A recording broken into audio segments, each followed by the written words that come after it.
Listen, I still think that nuclear has to play a role here, and I continue to believe that the safe operation of nuclear plants has to play a role in going forward in our power needs.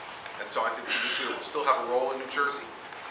Whether or not it's an expanded role at Salem or someplace else is not going to be just up to me. You have to get private industry who believes that there is a need and that there's an advantage to them in developing a new nuclear reactor. And that's something that hasn't been done in this country in quite some time. So someone's going to have to step up and be willing to do that. I certainly, conceptually, would be supportive of that moving forward and supportive of increased nuclear power generation in the state. As with everything, the specifics are what matters the most.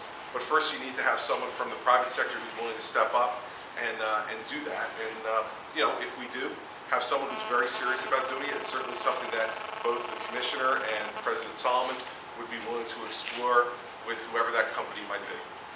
Governor, just to dovetail off that question, the people down at Salem have in fact applied for a new permit.